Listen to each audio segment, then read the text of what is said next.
liberation is not such a big task as we think, These guys have made it so difficult because they want to have monopoly. Now really I tell you, these few guys want to have monopoly because of the 2-3 reasons. One is the particular community. Second thing, just to have the prestige from the society. Because of these few things, the concept of liberation has become too complicated, man. Otherwise, you think the concept of liberation is too complicated. How can liberation be complicated if it is your nature? If it is not your nature, it is not worth achieving. Forget about it. If it is your nature, why should you achieve? It is your svabhava. It is just a small nut. That's what I am telling you. Enlightenment is not achieved by any big techniques, tapas, meditation. It is just a knack of understanding and living the life. That's all. Enlightenment is a simple knack of using your mind, using your understanding and intelligence in your life. That's all. This intelligence, this understanding, if it can clearly go into your being, if you can clearly analyze only one thing, only one important thing, you should spell out all your doubts. Only when you spell out all your doubts, only when you express all your doubts, it can be cleared. If you are lazy, no, who will ask all these questions? All right, the Swami says means it must be true only, let us leave it. If you are too lazy to spell out your questions, or if you are too bored, all right, who wants all these things? Leave it, Swamiji. Let us go to next subject. If you are too lazy to spell out, or too lethargic to understand, then you have a problem. If you really sincerely look into it. Not lethargic, I think it's the understanding power is not there. No, ma, there is no need to say understanding power. You see, understanding power means whatever words I utter, have understanding of dictionary meaning. That's enough. There is no need to go for any metaphysical understanding. That's what I'm saying. There is, you see, one thing, don't be afraid at all that there is some metaphysical meaning for my words. I am not talking in any metaphysical terms. Do you understand? You see how straight I am simply opening the things. I am cutting the things clearly. Just understand my words based on Oxford Dictionary. That is enough. Dictionary meaning, not metaphysical meaning. Dictionary meaning is more than enough to give you the intelligence. Where you are stuck, where you are not able to understand, just open up. Put me the question. That's what I wanted. That's what I wanted. See, somewhere if you are locked, somewhere it is not clicking. That's why in the Vedanta they say, Upanishad means sitting with master, that's all. Nothing else. Just sit with master, express the questions and get the replies. That is enough. You are out of pain. See, 90% of our pains are not physical. They are emotional and psychological. And not only that, there's a thick layer of pain in your being. The thick layer of pain invites more pain. Unconsciously you do such a kind of activities, you do this kind of deeds which creates pain for you and which invites pain for others.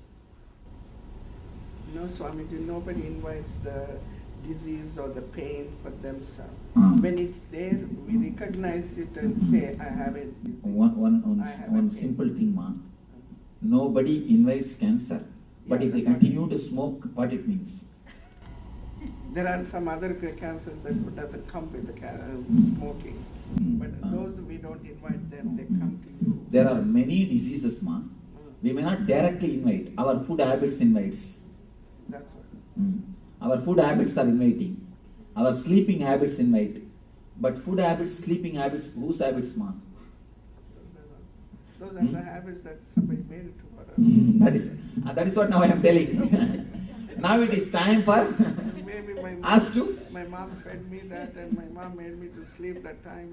Whatever it is. That is what now I am telling. Now it is time to liberate ourselves and create our own setup, our own understanding for ourselves. May not be, you may think it is too late. There is nothing too late. We can surely help ourselves. Yes, some question. So what you're saying is that all suffering comes from misunderstanding? Yes. And not only that, if you go a little more deeper, I have gone to the deep of my mind. I tell you from my own authority, suffering itself is nothing but the word suffering. Are you saying suffering is illusion? No, I don't even want to bring the word illusion. Then you will tell, no, there is no suffering. What do you say? There is no suffering, Swamiji. There is suffering for us. I am not telling that the suffering is illusion. The word suffering, if you can slowly go deep from where that word is coming, if you can just pluck that word from the root and throw it away, there will not be suffering. Let me explain to you a simple incident which I have seen in my life. I was staying in a place called Amarkantak in Madhya Pradesh with the tribals, with the tribal villages, and who doesn't know anything about humanity or anything about civilization. They do not know something like civilization exists on the planet Earth.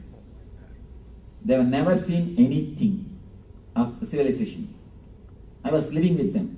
When I was walking, I went to that forest and I was living with them. They are not cannibals. That's why I am here. So, they are not cannibals. If you can send them some more. They are not cannibals. I was staying with them. One day suddenly, they have a village temple. For the whole village, they have a temple. I was staying in the temple only.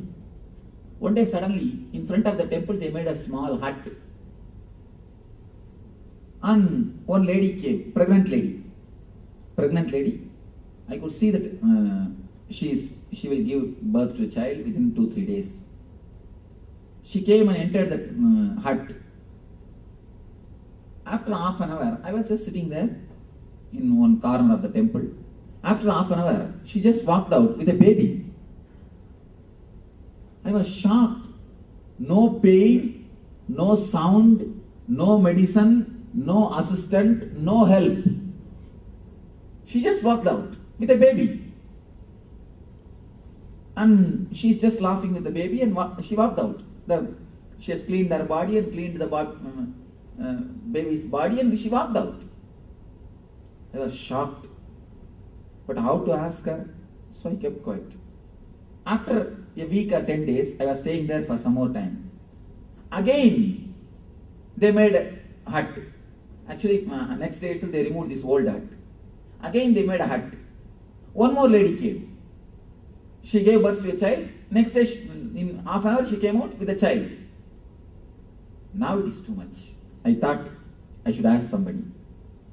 I asked one guy, what is this? Will they not have pain? No assistance, no help is given?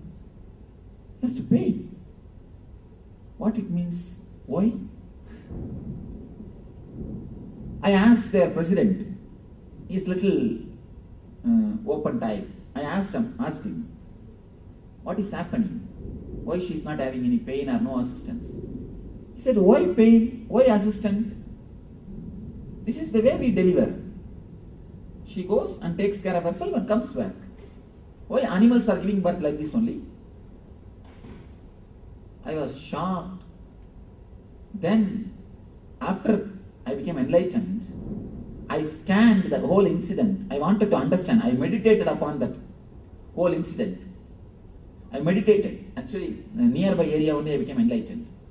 So after that, I meditated and even went back to the village just to bring that memory and understand the truth of it.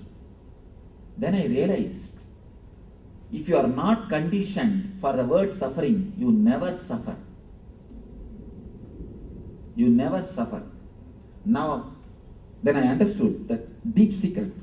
After the age of 7, whatever words is uttered by your mom, dad, friends, you pick up all those words.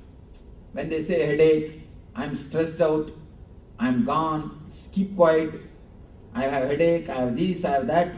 You just pick up all those words and you start repeating all those words. The more you repeat those words, the more emotions, energy that word gains. More the word gains the momentum, more it has got impact on you. I was shocked. It is just a rut created by our own being. It is just a rut created by our own being. First, you pick up those words from elders. You start repeating mentally at the age of 7, unconsciously. And when you repeat naturally, you will see the effect of that words in you. When you see the effect, you start believing more that you have pain, you have suffering. More you believe, the more the word gains the momentum. The more the word gains the momentum, more suffering. More suffering, more belief, more momentum. More suffering, more belief, more momentum. The same cycle goes on, goes on, goes on. If you look little deep, that is what now they are doing in the hypnotherapy. In the hypnotherapy, they hypnotize a person and they put a burning charcoal in his hand and they say, you are not getting burned, you are having a beautiful flower in your hand. You are having rose in your hand. You are having a beautiful flower in your hand. You will be surprised. Not only the person never gets burnt, when they remove that charcoal, the rose smell is there in the hand.